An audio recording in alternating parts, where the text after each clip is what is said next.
नमस्कार, आपके साथ मैं हूं सुरभि शर्मा। दोपहर तक की बड़ी खबरों के साथ लाउड एंड क्लियर की करने जा रहे हैं शुरुआत। सबसे पहले जानिए आज क्या है खास। पहली खबर, उसे देखकर आपका सीना गर्व से चौड़ा हो जाएगा। आपको देश की बढ़ती सैन्य क्षमता पर नाज होगा। भारत को बहुत जल्द एक ऐसी मिसाइल मिलने जा रही है जो समंदर की सतह पर उड़कर दुश्मन के युद्धपोत का काम तमाम कर सकती है। ये काम इतने गुपचुप तरीके से होता है कि दुश्मन भी चौंक जाता है।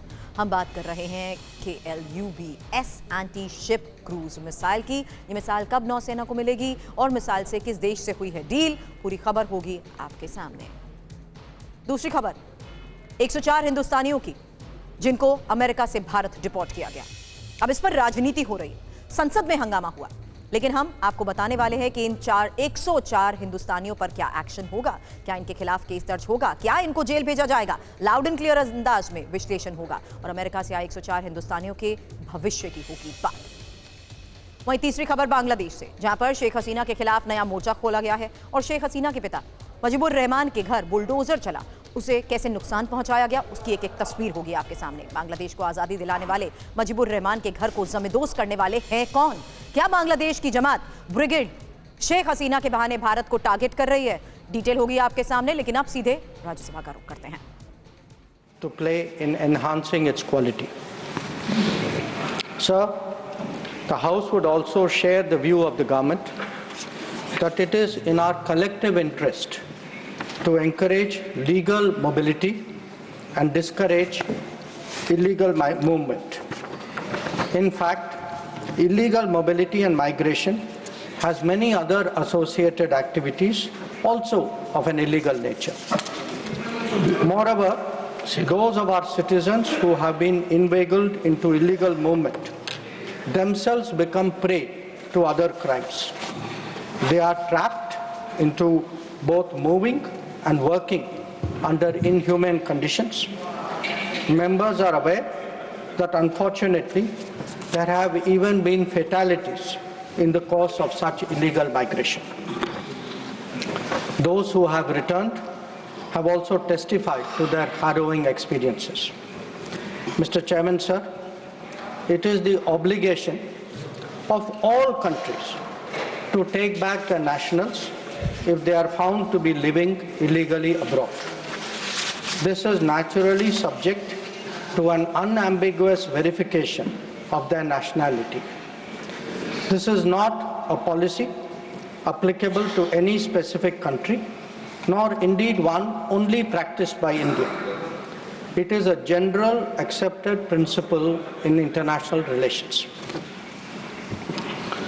Sir, honorable members would be aware that the process of deportation is not a new one.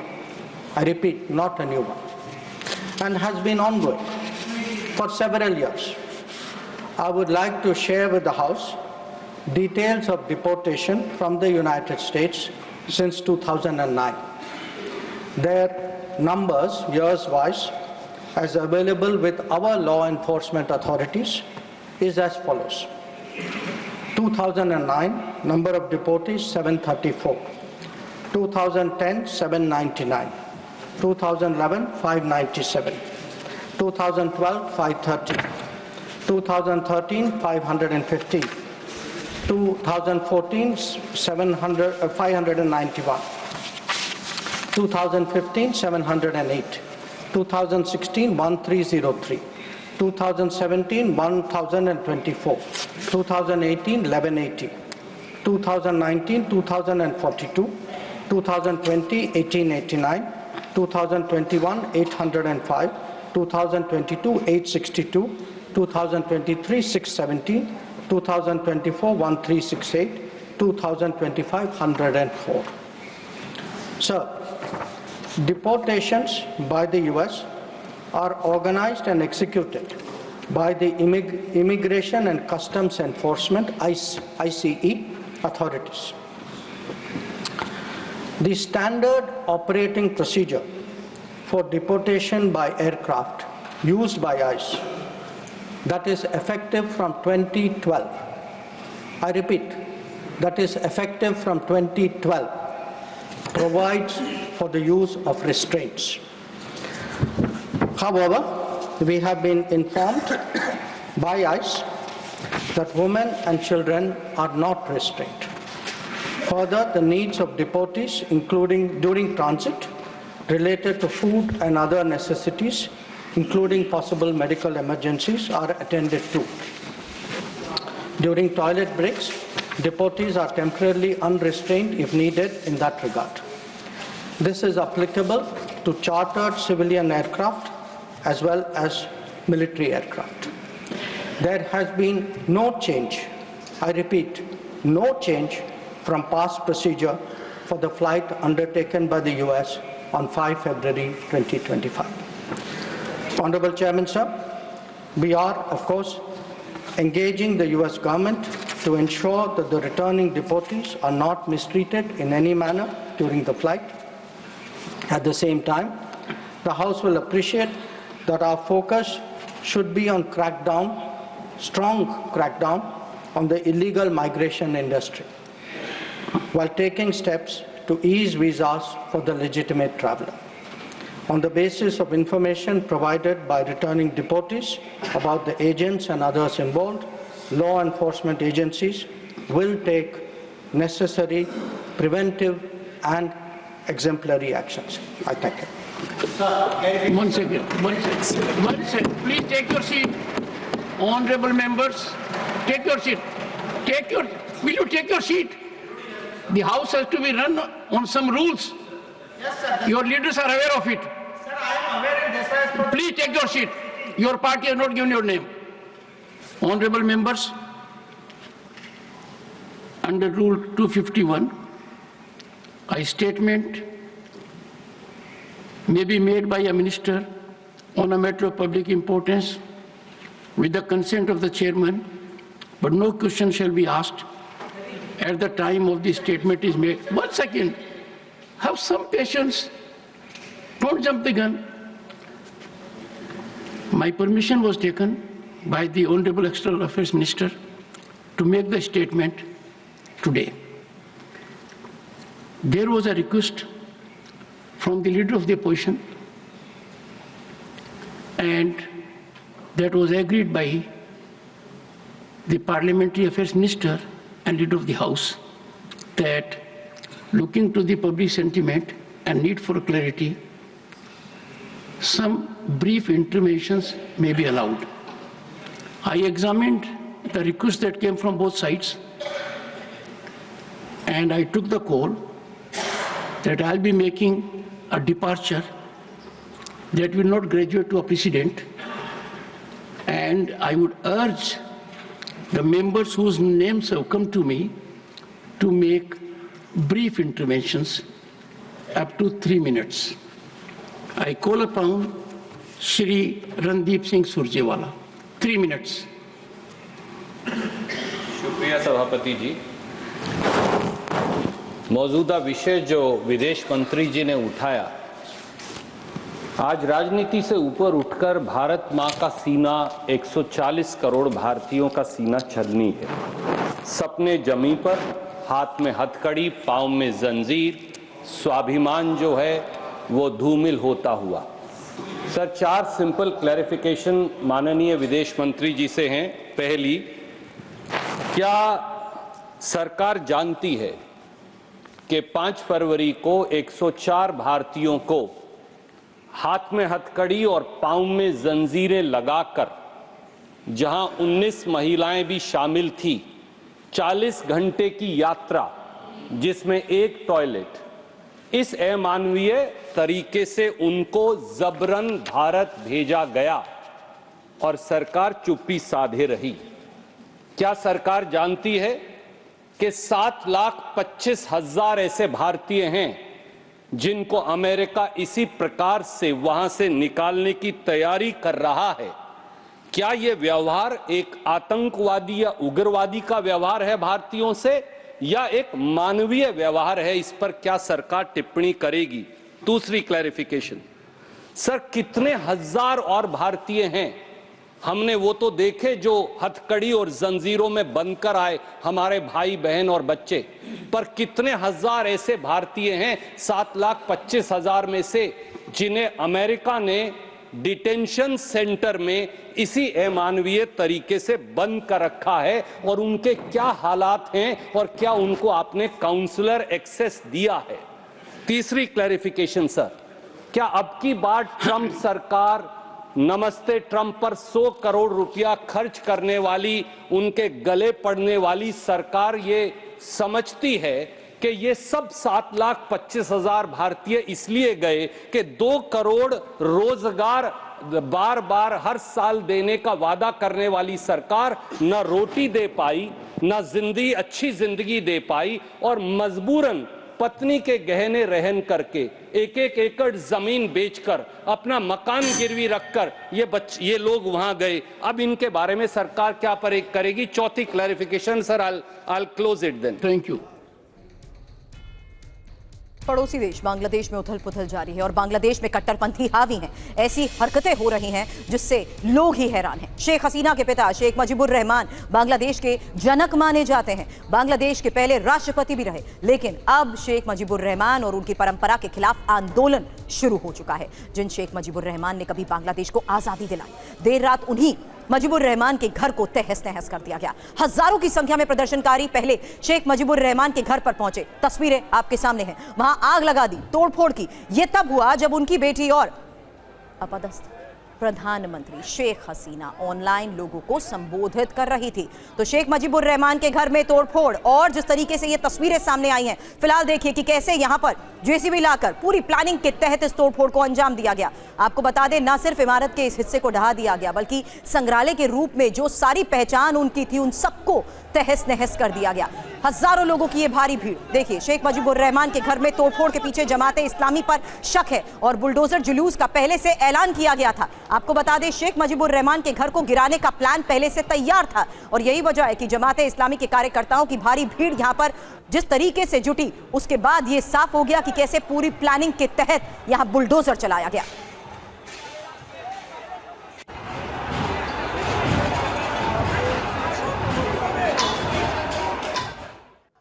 Bangladesh के संस्थापक शेख मुजीबुर रहमान का घर ढाका के धान मंडी इलाके में है। इसी घर में 15 अगस्त 1975 को उनकी हत्या हुई थी। बाद में इस घर को संग्रहालय में बदल दिया गया था। कल जिस वक्त शेख हसीना ऑनलाइन संबोधन कर रही थी, उसी समय भीड़ मुजीबुर रहमान के घर पर बढ़ी। उनके पास लाठी डंडे थे, इसके अलावा बुलडोजर भी था। वहां मौजूद पुलिसकर्मियों ने कोई रोक टोक तक नहीं की। भीड़ अंदर घुस गई, बुलडोजर से घर का एक एक हिस्सा तोड़ना शुरू किया। घर में मौजूद किसी भी चीज को सही सलामत नहीं छोड़ा, यहां तक कि अंदर आग लगा दी।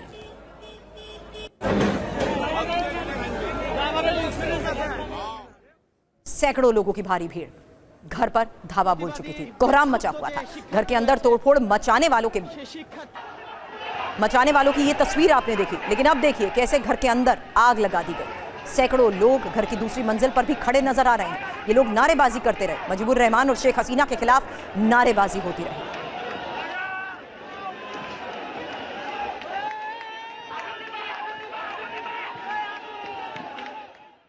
अब हिंसा की एक और तस्वीर देखिए। वहां मौजूद मुजीबुर रहमान की तस्वीर को कैसे डंडों से पीटा गया। पूरी तस्वीर को ही खत्म करने की कोशिश की गई, तोड़ दिया गया। कुल्हाड़ी, डंडों, लाठियों से इसके ऊपर वार होता है।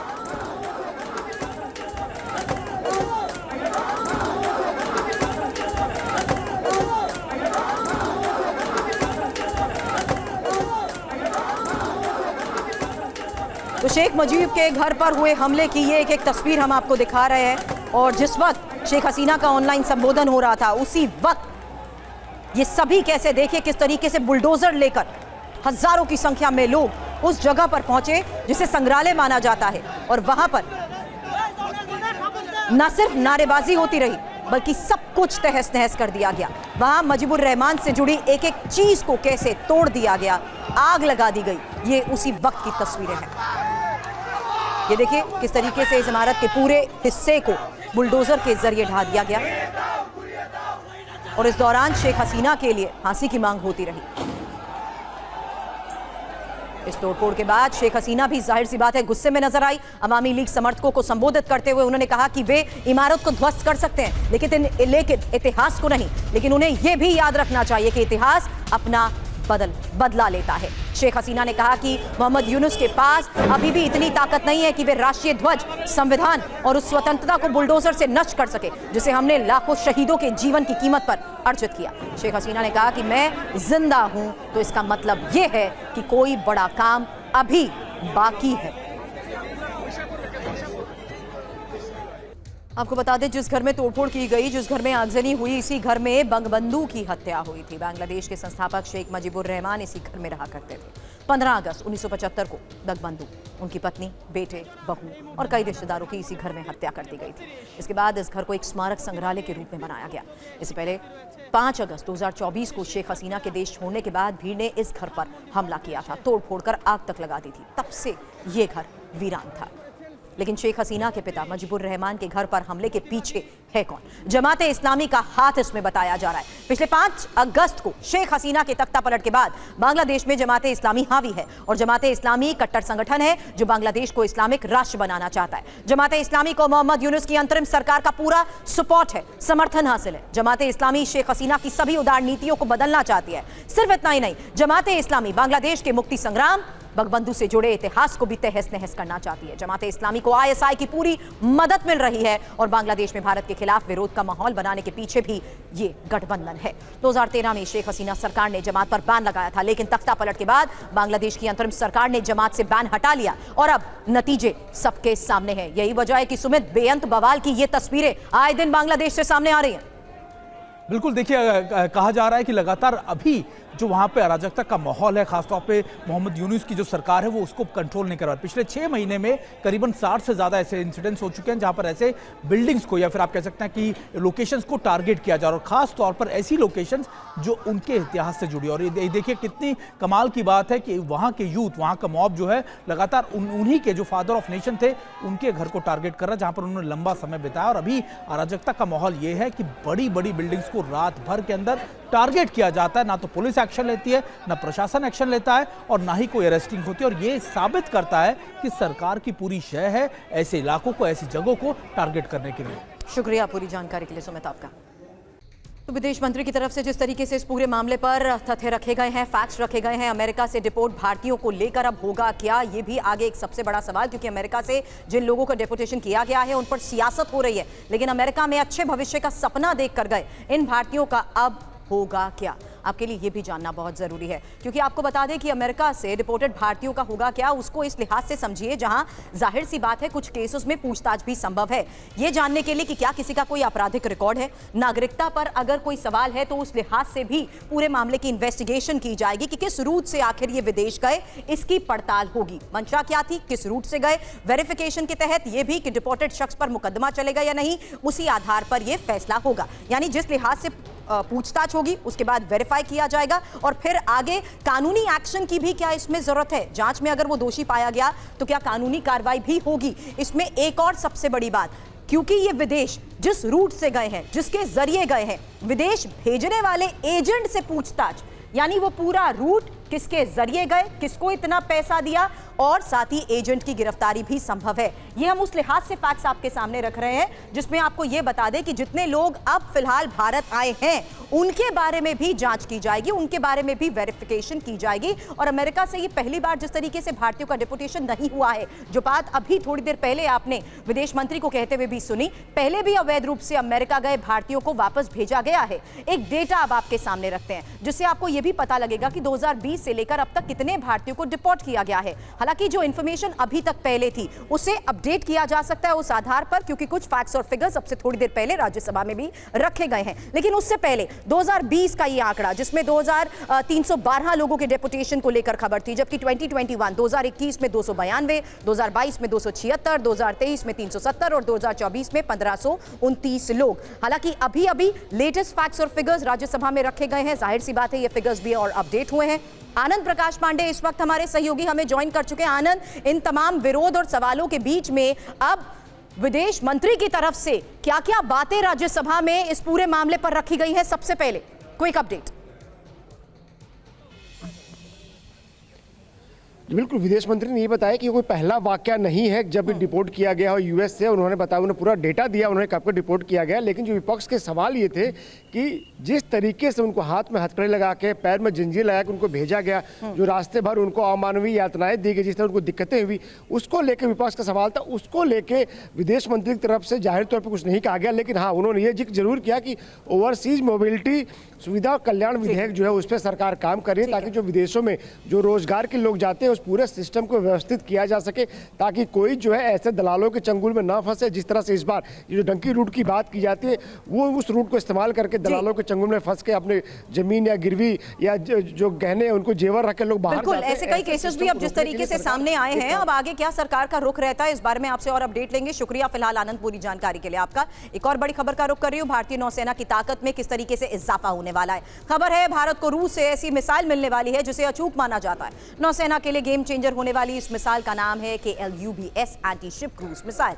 भारत रूस के बीच इस मिसाइल के लिए डील हो चुकी है। डील का मकसद नौसेना की पनडुब्बी बेड़े की संचालन क्षमता को मजबूत बनाना है। हालांकि सूत्रों से मिली जानकारी के मुताबिक देश ने करीब $200 मिलियन की 20 KLUBS एंटी शिप क्रूज मिसाइलें खरीदने की योजना बनाई है। फिलहाल रूसी नौसेना इस सिस्टम का संचालन कर रही है और भारतीय नौसेना भी पहले से इन मिसाइलों का इस्तेमाल कर रही है। KLUBS मिसाइलों की अतिरिक्त खरीद से सिंधु घोष श्रेणी की पनडुब्बियों की ताकत में इजाफा होगा।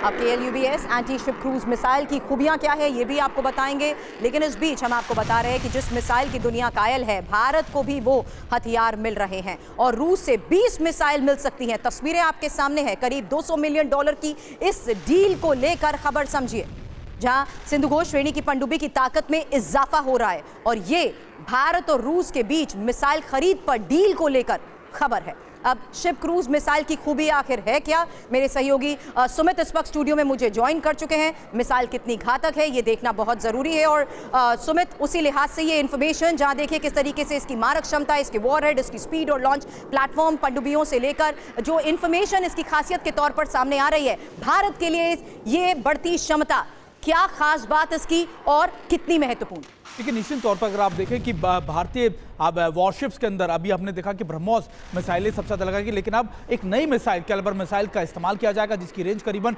300 किलोमीटर की है। और ये इसलिए भी किया जा रहा है क्योंकि भारत अपनी मौजूदगी समंदर के अंदर बहुत ज़्यादा बढ़ा रहा है। भारत लगातार, आप देखें कि हम एयरक्राफ्ट कैरियर की बात कर रहे हैं, लगातार हम बात कर रहे हैं कि अब नए वॉरशिप्स की 2029 तक लिए जाएंगे। सबमरीन्स की बात की जा रही है, दूसरी आप न्यूक्लियर सबमरीन। इसी वजह से ऐसे हथियार लाए जा रहे हैं जो इन सबमरीन्स को या फिर आप कह सकते हैं वॉरशिप्स को एक नई ताकत मुहैया करा सके। और यही वजह है कि रशिया को उसमें सबसे इंपॉर्टेंट स्ट्रेटेजिक पार्टनर के तौर पर भारत ही नजर आ रहा है। आप मेरे साथ बने रहें सुमित।